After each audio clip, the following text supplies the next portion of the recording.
नमस्कार प्रेक्षकांनो. कमळी या मालिकेमध्ये आपल्याला जबरदस्त ट्विस्ट पाहायला मिळणार आहे. तर आता इकडे सदानंद आजोबांच्या वाढदिवसानिमित्त घरातील सगळेजण खेळ खेळत असतात आणि त्या खेळांमध्ये अनिका आऊट होते. तर निगी तिला म्हणू लागते, अनिका आता ना तू झिंगाट्या गाण्यावर सगळ्यांसाठी छानपैकी डान्स कर.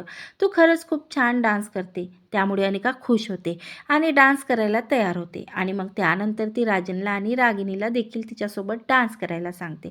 ते दोघेही आनंदाने अनिकासोबत डान्स करत असतात आणि त्या तिघांना पाहून घरातील सगळ्यांनाच खूप छान वाटतं. कमळी देखील मनातच म्हणत असते की अनिका किती लक्की आहे ना, किती भाग्यवान आहे ती, कारण तिच्यावर प्रेम करणारे आई बाबा तिला मिळालेले आहे. देवाने या तिघांना नेहमी असंच आनंदात ठेवायला हवं. त्यानंतर आपण पाहतो की खेळाला पुन्हा सुरुवात होते आणि यावेळी कमळी आऊट होते. त्यानंतर सगळेजण तिला म्हणू लागतात, कमळी आता तू एखादं छान गाणं गा. मात्र कमळी म्हणते, मला गाणं तर गाता येत नाही, मात्र मी एक छान ओवी गाऊ का?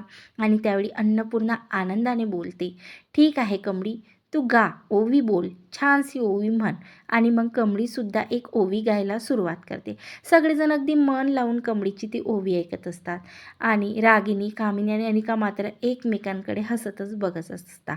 आणि मग त्यानंतर ओवी गाता गाता कमळीला तिच्या वडिलांची आठवण येते आणि तिचे डोळे नकळत पाण्याने भरून येतात आणि ती रडायला लागते. आणि ही गोष्ट राजनच्या लक्षात येते. तो कमळीला म्हणत असतो, बाळा अशी तू नाराज होऊ नकोस. अगं मी जसा अनिकाचा बाबा आहे ना, तसाच तुझासुद्धा बाबा आहे बरं का.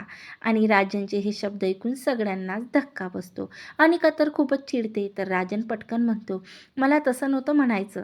मला कमळीला फक्त एवढंच सांगायचं होतं की जसं मी अनिकाचा बाबा आहे तसाच मी तिच्यासाठी सुद्धा बाबासारखाच आहे. आणि त्यावर कमळी हो बोलते. त्यानंतर मग आपण पाहतो की ऋषी सगळ्यांना एकत्र घेऊन येतो आणि मग त्या सगळ्यांसोबत डान्स करायला सुरुवात करतो. सगळेच जण आनंदाने एकमेकांचा हात हातात घेऊन डान्स करत असतात. पण तितक्यात नयनतारा त्या ठिकाणी येते.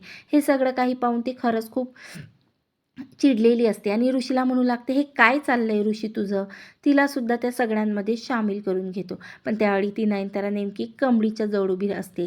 त्यामुळे तिला कमळीचा हात हातात घ्यावा लागतो आणि मग ते सगळेजण छान डान्स करायला लागतात. त्यानंतर आपण पाहतो की कमळी खूप पुढे पुढे करत असते आणि ही गोष्ट अनिकाला सहन होत नाही.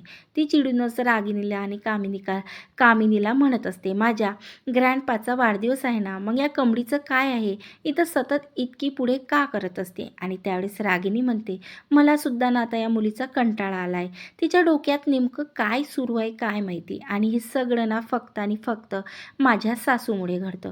तिने त्या कमळीला अगदी डोक्यावर बसवून ठेवलं. आणि त्यावेळी अनिका म्हणते, मॉम तू काही काळजी करू नको. आता तू बघच मी या कमळीला गावचा आपला कसा धडा शिकवते ते. आणि मग त्यानंतर ती घरातच काम करणाऱ्या एका सर्वंटला म्हणजे नोकराला बोलावून घेते आणि त्याला एक प्लॅन सांगते. मात्र तो नोकर खूपच घाबरतो. पण अनिका त्याला धमकी देत म्हणते, मी सांगितलं त्याप्रमाणे सगळं करायचं. आणि त्यावर तो हो म्हणतो आणि तिथून निघून जातो.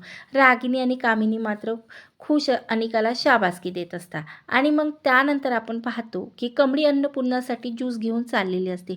अनिका एका ठिकाणी लपून तिच्यावर लक्ष ठेवत असते. तितक्यातच नयनतारा फोनवर बोलते. त्या ठिकाणी येते आणि मग अनिका त्या सर्व्हंटला इशारा करते. तो सर्व मुद्दाम तिकडे ज्यूस घेऊन जाणाऱ्या कमळीच्या पायामध्ये झाडू टाकतो. त्यामुळे तो जाऊन खाली पडते आणि तो ज्यूसचा ग्लास असतो तो नयनताराच्या साडीवर जाऊन पडतो. त्यामुळे नयनतारा खूपच चिडते, मोठ्याने कमळीवर ओरडते आणि त्यामुळे कमळी घाबरते. तितक्यातच अनिका तिथे येते. ती म्हणत असते, नयनतारा आंटी तुमची ही साडी ब्रँडेड साडी हिला गावच्या मुलीमुळे खराब झालेली आहे. अक्कलच नाही आहे हिला. सतत असं पुढे पुढे करायची सवय लागली. पण तुम्ही काळजी करू नका, मी तुम्हाला मदत करते. आणि मग ती नयनताराला तिथून घेऊन जाते. मात्र या गोष्टीमुळे नयनताराचा त्या कमळीवरचा राग अजूनच वाढलेला असतो. तर आता त्यामुळे कमळीसुद्धा घाबरून जाते. मग ती निगीकडे जाते, तिला घडलेला प्रकार सांगते. पण निगी म्हणत असते, अगं कमळी चुकून त्यांच्या साडीवर ज्यूस पडला ना, मग तू इतका का घाबरतेस? आणि फक्त ज्यूस पडला, काही गरम गरम तेल थोडी ना अंगावर पडलं. आणि मग ती तिथून निघून जाते. कमळीला मात्र भीती वाटतच असते. पण आता त्यानंतर तोच सर्वंट तिथे येतो आणि कमळीकडे एक फाईल देत म्हणतो, प्लीज ही फाईल तुम्ही अन्नपूर्णा मॅडमच्या रूममध्ये ठेवा. अन्नपूर्णा मॅडमनी ही तुमच्याकडे देण्यात मला सांगितले आहे. त्यावर कमळी हो म्हणते आणि ती फाईल घेऊन अन्नपूर्णा आणि सदानंद आजोबांच्या रूममध्ये जाते. तितक्यातच पुन्हा एकदा नयनतारा तिच्याकडे लक्ष जातं. कमळी अशी घरातल्या बेडरूममध्ये खुशाल वावरते ते पाहून तिला तर धक्काच बसतो. तितक्यातच आता अनिका त्या ठिकाणी येते आणि येथे नयनतारा तिला विचारत असते, अनिका हा सगळा काय प्रकार आहे गं? ही 2 वेण्यांवाली मुलगी तुमच्या घरात काय करते? ती अशी कोणाच्याही बेडरूममध्ये कशी काय जाऊ शकते? वस्तूंना हात कशी काय लावू शकते?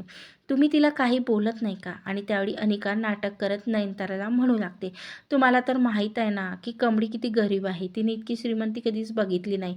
म्हणून आजकाल ती काही ना काही कारण काढून रोज आमच्या घरी येत असते. सगळ्यांशी गोड गोड बोलत असते आणि मला असं वाटतंय तिने माझ्या ग्रँड ग्रॅनीवर आणि ग्रँडपावर काहीतरी काळी जादू केली आहे. ते दोघेजण तिचं सतत कौतुक करत असतात. ती जे सांगेल तसंच वागत असतात आणि आता तर काय तिने त्यांच्याकडून पैसे उकळायला सुद्धा सुरुवात केली आहे. आणि हे ऐकून नयनताराला तर धक्काच बसतो. तर अनिका तिला हे सुद्धा सांगते, त्या दिवशी कमळीने तिचं पैंजण तुटल्याचं नाटक केलं आणि माझ्या डॅडकडून एक नवीन पैंजण गिफ्ट म्हणून घेतलं. आणि हे सगळं ऐकून नयनताराच्या मनात कमळीविषयी जो राग असतो तो अजूनच वाढत जातो. त्यामुळे अनिका खूप खुश होते. त्यानंतर आपण पाहतो की सगळेजण हॉलमध्ये एकत्र जमलेले असतात. राजनने त्या ठिकाणी प्रोजेक्टरही लावलेलं असतं आणि त्यावर हॅपी बर्थडे बाबा असं लिहिलेलं असतं आणि मग तो बोलायला सुरुवात करतो. तो राजन बोलतो, आज माझ्या बाबांचा वाढदिवस आहे आणि म्हणूनच आज मी त्यांना एक खास गिफ्ट देणार आहे आणि ते गिफ्ट असणार आहे आमच्या सगळ्यांच्या जुन्या आठवणी. आणि ते ऐकून सगळेजण खूप खुश होतात आणि मग राजन त्याला त्यांच्या बाबाविषयी जे काही वाटतं अगदी भरभरून बोलू लागतो. त्यांचं ते बोलणं ऐकून सदानंदला आणि अन्नपूर्णाला खूप छान वाटतं, त्याचा अभिमान वाटतो. रागिनी, कामिनी आणि अनिका मात्र तोंड पाडूनच बसलेल्या असतात. आणि मग त्यानंतर आपण पाहतो की राजन लाईट ऑफ करायला सांगतो आणि मग त्या प्रोजेक्टरचे जुने फोटो जुने व्हिडिओज सुरू होतात. ते सगळे जुने फोटो व्हिडिओ पाहून सगळ्यांच्या चेहऱ्यावर एक छानसं हसू येतं. सगळेजण त्या जुन्या आठवणीमध्ये रमून जातात. अनिकाला मात्र ते बोर वाटतं म्हणून आता ते तिथून निघून जाते. तर अन्नपूर्णा कमळीला सांगते, हे बघ जेव्हा लाईट सुरू होतील ना तेव्हा आपल्याला इथे केक घेऊन यायचं आहे. आजोबांना सरप्राईज द्यायचं आहे. त्यामुळे तू पटकन बाहेर जाऊन बघ तयारी झाली की नाही. आणि त्यावर कमळी हो म्हणते आणि बाहेर जाते.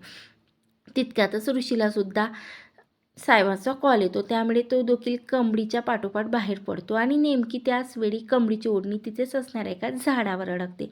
मात्र तिला असं वाटतं की ऋषीनेच तिची ओढणी पकडली. त्यामुळे ती रागातच त्याच्याकडे बघत असते.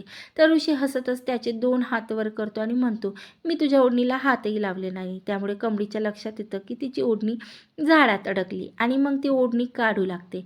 मात्र तिच्या हाताला काटा टोचतो. त्यामुळे ऋषी तिला थांबवायला सांगतो आणि मग स्वतः तिची ओढणी काढून देतो. आणि त्यावेळेस कमळी एकटक ऋषीकडे बघत असते. मग ती भानावर येते तेव्हा पटकन तिथून निघून जाते. जर ऋषी साहेबासोबत फोनवर बोलायला सुरुवात करतो. तर दुसरीकडे आपण पाहतो की प्रोजेक्टर वेगवेगळे फोटो व्हिडिओ येत असतात. सगळेजण ते अगदी आनंदाने पाहत असतात. त्या ठिकाणी असते. अचानक तिला भूक लागते. त्यामुळे ती किचनमध्ये जाते आणि जेव्हा ती तिथून निघून जाते तेव्हा प्रोजेक्टवर सरूचा आणि राजनच्या लग्नाचा व्हिडिओ चालू असतो. हे सर्व पाहून सगळ्यांना धक्का बसतो. अन्नपूर्णा आणि सदानंद घाबरून एकमेकांकडे पाहता. ती रागिनी तर खूपच चिडते आणि रडतच कामिनीला म्हणू लागते, मला माहिती आहे हे सगळं राजन मुद्दाम केलं आहे, मला त्रास देण्यासाठी, नयनतारासमोर माझा अपमान करण्यासाठी आणि गोष्टीसाठी मी त्याला कधीही माफ करणार नाही. मात्र या गोष्टीचा राजनला थोडाही जाणीव नसते. तो रडतच त्याच्या आणि सरूच्या लग्नाचे फोटो आणि व्हिडिओ पाहत असतो. पण मग जेव्हा अन्नपूर्णा त्याला हाक मारते तेव्हा तो भानावर येतो आणि त्याच वेळी नेमकी कमळी ही घरात येते. परंतु त्यावेळी ती प्रोजेक्टकडे पाठ करून उभी असते. तर मित्रांनो, या मालिकेच्या पुढील भागामध्ये आपण पाहणार आहोत की कमळी सदानंद आजोबांसाठी एक छान असा केक घेऊन येते. पण त्यावेळी कामिनी म्हणत असते, काय गं कमळी, तुला इतकंही कळत नाही का? माहिती आहे ना की दादाला हात उचलता येत नाही, त्यांना त्रास होणार हात उचलला तर, मग तो हा केक कसा कट करणार? पण कमळी म्हणते, तुम्ही काळजी करू नका, आज आजोबा स्वतःच्या हाताने केक नक्की कट करतील. आणि मग त्यानंतर खरोखरच सदानंद कमळीच्या मदत घेऊन स्वतःच्या हाताने केक कट करतो आणि हे पाहून सगळ्यांना खूप आनंद होतो. अन्नपूर्णा तर रडतच कमळीचे आभार मानते. ती म्हणत असते, आतापर्यंत यांच्या हाताची काही हालचाल करता येत नव्हती, पण तू खरंच चमत्कार करून दाखवला आहे. तर मित्रांनो, प्रेक्षकांनो, या मालिकेच्या पुढील भागांच्या अपडेटसाठी आपल्या या नवीन चॅनलला नक्की सबस्क्राईब करा. धन्यवाद.